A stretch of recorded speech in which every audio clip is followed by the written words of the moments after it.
Friends, आप सभी का मेरे YouTube channel easy clear exam में स्वागत है।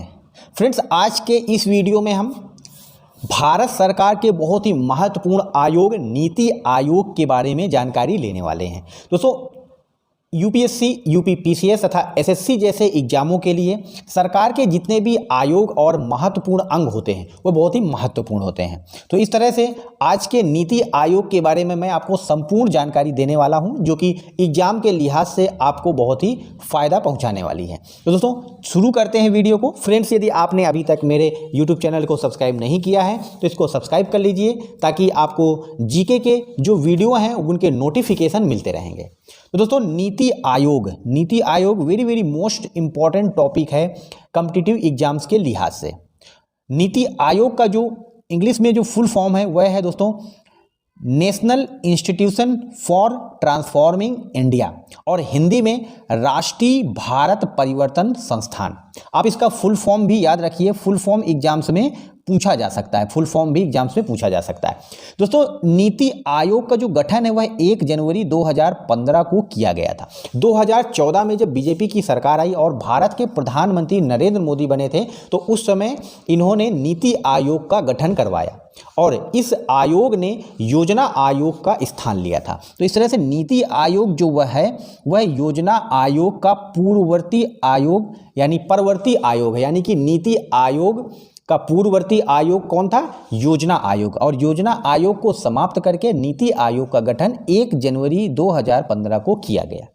यह एक सलाहकार निकाय है दोस्तों, यह एक सलाहकार के रूप में, यह भारत सरकार के विभिन्न मंत्रालयों, विभिन्न अंगों तथा भारत सरकार को यह एक सलाहकार निकाय के रूप में सलाह देता है।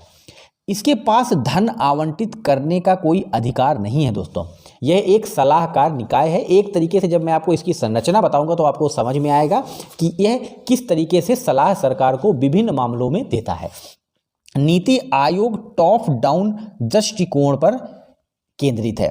नीति आयोग में अधिकतम शासन और न्यूनतम शासन की परिकल्पना की गई है दोस्तों। इसका जो मुख्य उद्देश्य है वह है सहकारी संघवाद की भावना को बढ़ाना। जो इसका नीति आयोग का जो उद्देश्य है वह अधिकतम शासन और न्यूनतम शासक, दोस्तों आप इसको याद रखिए, न्यूनतम शासक, इस पर केंद्रित है दोस्तों। और ये जो नीति आयोग है वह डाउन टू टॉप दृष्टिकोण पर आधारित है, ना कि टॉप टू डाउन।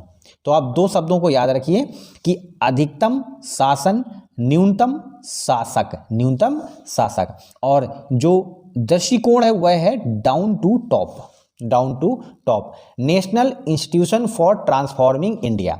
और इसमें मैंने आपको एक शब्द बताया कि जो नीति आयोग है वह कार्य कर रहा है सहकारी संघवाद की भावना पर। तो जानेंगे दोस्तों ये सहकारी संघवाद क्या होता है। दोस्तों, सहकारी संघवाद में क्या होता है कि केंद्र और राज्य, सहकारी संघवाद में केंद्र और राज्य एक दूसरे के साथ क्षैतिज संबंध स्थापित करते हुए एक दूसरे के सहयोग से अपनी समस्याओं को हल करने का प्रयास करते हैं। मतलब एक तरीके से भारत के जो राज्य हैं और जो केंद्र सरकार है वह एक सहयोगात्मक शासन पर आधार बनाते हैं। सहकारी संघवाद में यह स्पष्ट किया जाता है कि केंद्र और राज्य में से कोई भी किसी का श्रेष्ठ नहीं है। दोनों आपस में एक दूसरे की सहयोग करते हुए जन कल्याण करेंगे। यही फ्रेंड्स सहकारी संघवाद की जो है परिभाषा है।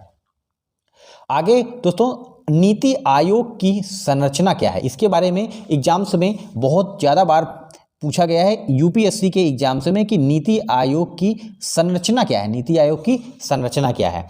तो दोस्तों, नीति आयोग का जो अध्यक्ष है वह कौन होता है? प्रधानमंत्री, और वर्तमान में श्री नरेंद्र मोदी भारत के प्रधानमंत्री हैं।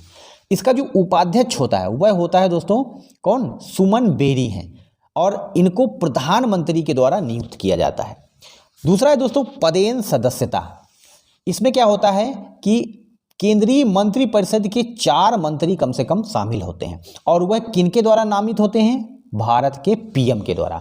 और केंद्रीय मंत्रिपरिषद के 4 अधिकतम मंत्री में से मुख्य जो मंत्रालय होते हैं, जैसे रक्षा मंत्रालय हो गया, वित्त मंत्रालय हो गया, गृह मंत्रालय हो गया, तो इस तरह के जो मंत्रालय हैं, जो मुख्य मंत्रालय हैं, वह उनके 4 मंत्री शामिल होते हैं पदेन सदस्य के रूप में। एक होती है शासी परिषद, इसमें राज्यों के मुख्यमंत्री और केंद्र शासित प्रदेशों के उपराज्यपाल। तो जैसे मैंने पहले ही बताया था दोस्तों कि यह एक सहयोगात्मक शासन यानी सहकारी संघवाद पर निर्भर है। तो इस आयोग की संरचना को आप पढ़ने में देख सकते हैं कि इसमें राज्यों के मुख्यमंत्रियों और केंद्र शासित प्रदेशों के राज्यपालों को भी शामिल किया गया है। यही सहकारी संघवाद है दोस्तों, यही सहकारी संघवाद है दोस्तों। मुख्य कार्यकारी अधिकारी, इसमें एक होता है CEO, chief executive officer, CEO.